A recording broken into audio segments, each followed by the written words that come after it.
Welcome to star 9 news. Chittoor జిల్లా గంగాధర నెల్లూరు నియోజకవర్గం కార్వేటి నగరం మండలం ఆర్కేవీపేట పంచాయతీ పరిధిలో కాంగ్రెస్ నాయకులు గోవర్ధన్ రెడ్డి ఆధ్వర్యంలో నియోజకవర్గ కాంగ్రెస్ ఎమ్మెల్యే అభ్యర్థి దెయ్యాల రమేష్ బాబు ఎన్నికల ప్రచారంలో పాల్గొన్నారు. ఈ సందర్భంగా మంత్రి ఇంటి వద్దకు వెళ్లి కరపత్రాలు అందించి హస్తం గుర్తుకు ఓటు వేసి గెలిపించాలని, ఇందిరమ్మ ప్రభుత్వం రావాలని కోరారు.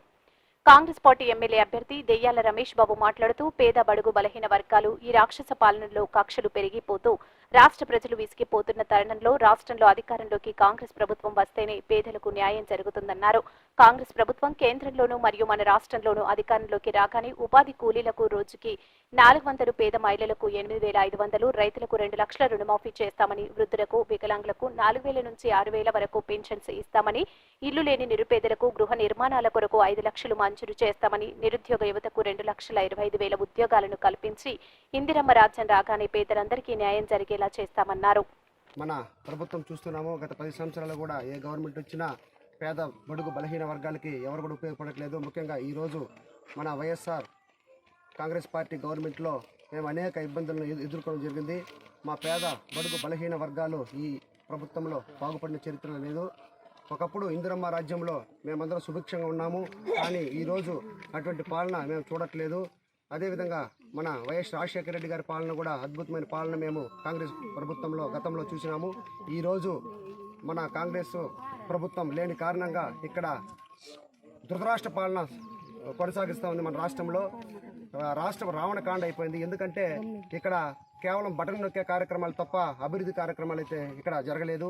ముఖ్యంగా మా పేద బడుగు బలహీన వర్గాలకు ఇక్కడ ఎటువంటి న్యాయం జరగలేదని మేము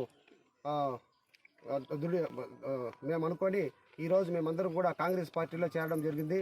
ఎందుకంటే పేద బడుగు బలహీన వర్గాల కోసం మేమందరం కష్టపడి పోరాడి వీళ్ళందరికీ కూడా మేము న్యాయం చేయాలనే ఉద్దేశంతో ఈరోజు షర్మిలమ్మ గారు ఏపీసీసీ అధ్యక్షురాలుగా మన కేంద్ర ప్రభుత్వం వారు నియమించడం జరిగింది. అదేవిధంగా రాహుల్ గాంధీ అక్కడ కేంద్రంలో ప్రధానమంత్రిగా అయ్యి కాంగ్రెస్ పార్టీని మనం తీసుకొచ్చినట్లయితే మళ్ళీ ఇందిరమ్మ రాజ్యాన్ని మనము తీసుకురావచ్చు అనేటువంటి ఉద్దేశంతో మేమందరం కూడా పోరాటం చేస్తున్నాము. ముఖ్యంగా ఈ ప్రభుత్వంలో ఇక్కడ అనేక రకాల అవినీతి చోటు చేసుకున్నది. ముఖ్యంగా ఇసుక మాఫియా కొన్ని వేల కోట్లు దోచుకొని ప్రైవేట్ వ్యక్తులకు అమ్మేస్తున్నటువంటి పరిస్థితి చూసాము. ఒకప్పుడు ఒక ఇసుక లారీ, ఒక ఇసుక ట్రాక్టర్ రావాలంటే మేము ఉచితంగా తీసుకొచ్చే పరిస్థితి ఉంది. ఈరోజు ఒక పేదవాళ్ళు ఒక ట్రాక్టర్ ఇసుక కొనాలంటే కూడా 5,000 నుంచి 6,000 రూపాయలు ఇచ్చే పరిస్థితి వచ్చింది.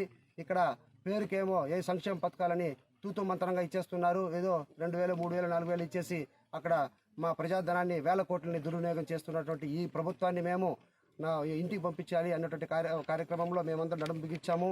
అదేవిధంగా ఈరోజు మనం చూస్తున్నాము రాక్షస పాలన చూస్తున్నాం. ఇక్కడ ముఖ్యంగా గంగాధర నెల్లూరు నియోజకవర్గంలో ఎప్పుడు లేని విధంగా వర్గ పోరు, ఒకరి మీద ఒకరి కక్షలు కార్పణాలతో రగిలిపోతున్నటువంటి పరిస్థితుల్లో మేమందరము ఈ గంగాధర నెల్లూరుని సుభిక్షంగా సస్యశ్యామలంగా చేయాలి.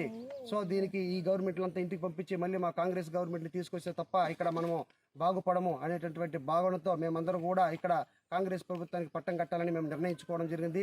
ఈరోజు మీరు చూడండి, ఉపాధి హామీ పథకం కింద అప్పుడు కాంగ్రెస్ గవర్నమెంట్లో ఇందిరమ్మ ప్రభుత్వంలో వచ్చినటువంటి ఈ పథకం ఈరోజు ఒక రోజుకి కేవలం వాళ్ళు 160 నుంచి 200 రూపాయల మధ్యలోనే ఇస్తున్నారు. ఇదే మా కాంగ్రెస్ గవర్నమెంట్ వచ్చినట్లయితే వీళ్ళందరికీ కూడా రోజుకి 400 రూపాయల చొప్పున ఉపాధి హామీ పథకం ద్వారా వీళ్ళకి అందించే కార్యక్రమాలు చేయబోతున్నాము.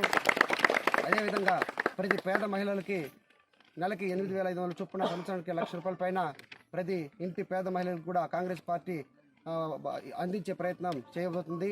అదేవిధంగా రైతులకు ముఖ్యంగా 2 లక్షల రూపాయల రుణమాఫీ చేసే కార్యక్రమం మన కాంగ్రెస్ ప్రభుత్వం తీసుకురాబోతుంది.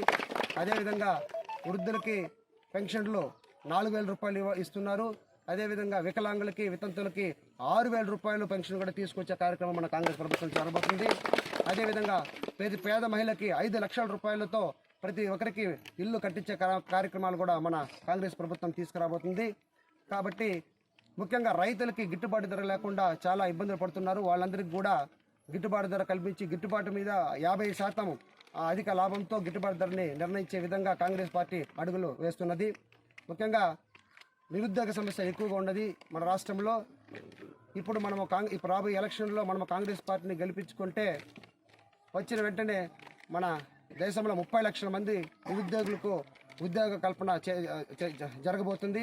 అదేవిధంగా మన రాష్ట్రంలో 2,25,000 ఉద్యోగాలు కూడా ప్రభుత్వ ఉద్యోగాలు ఇచ్చే కార్యక్రమాలు కూడా మన కాంగ్రెస్ పార్టీ ఇవ్వబోతుంది. మీరందరూ ఒక్కసారి కరతాల ధ్వనులతో చప్పట్లతో కృతజ్ఞతలు చెప్పాలి. అదేవిధంగా ముఖ్యంగా ప్రత్యేక హోదా కోసం కృషి చేస్తామని చెప్పి జగనన్న గవర్నమెంట్ వచ్చిన తర్వాత ఏ రోజు కూడా ప్రత్యేక హోదా గురించి కృషి చేయలేదు. అక్కడ బీజేపీతో కుమ్ముకే వీళ్ళు స్వలాభం కోసం ఇక్కడ పరిపాలన సాగిస్తున్నారు. కానీ కూడా ఓట్లకి అమ్ముడు పోకండి. ఇక్కడ వాళ్ళు ఇరుపక్షాలు వైఎస్ఆర్ పార్టీ అయితేనేమి తెలుగుదేశం పార్టీ ఏమి 100 కోట్లు సంపాదించుకొని మన ప్రజాధనాన్ని దుర్వినియోగం చేసి మన డబ్బుల్ని కోట్లాది రూపాయలని దోచిపెట్టుకొని ఈరోజు అందరికీ డబ్బులు పంచే కార్యక్రమాలు చేస్తారు. ఎలక్షన్లో వస్తారు, డబ్బులు పంచేస్తారు, మళ్ళీ 5 సంవత్సరాలు కనబడరు. అమ్మా మీరు చూశారు, కరోనా కష్టకాలంలో ఎవరైనా వచ్చి డబ్బులు పంచారా? మనకే లేదు. మన సాగు మనం తెచ్చాం. ఈ రోజు ఓట్ల కోసం కోట్లు తెచ్చుకుంటుంటున్నారు. మీరు దయచేసి దాన్ని గమనించండి. ఆ డబ్బులంతా మందే. ఎన్ని కోట్లు తీసుకొచ్చినా మొత్తం తీసేసి అంత ఖర్చు పెట్టేయండి. ఓట్లు మాత్రం చేతి గుర్తుగా వేయండి. ఎందుకంటే మనది పేద ప్రభుత్వము. మన ఇందిరమ్మ రాజ్యం వస్తే తప్ప మనము బాగుపడము. కాబట్టి మీరందరూ కూడా మంచి మనసుతో ఆశీర్వదించి మమ్మల్ని గెలిపించి చేతి గుర్తుకు ఓటేసి ఘనంగా గెలిపించి మన కాంగ్రెస్ పార్టీని మళ్ళీ మనము ఇక్కడ పునర్నిర్మించడానికి కోసం మీరందరూ కూడా కష్టపడాలమ్మా. దయచేసి మీరందరూ కూడా ఆలోచించండి. ఎట్టి పరిస్థితులు డబ్బులకు లొంగిపోద్దని. ఈరోజు మీరు డబ్బులకు లొంగిపోతే రేపు అమ్మ నేను డబ్బులు తీసుకున్నావు కదా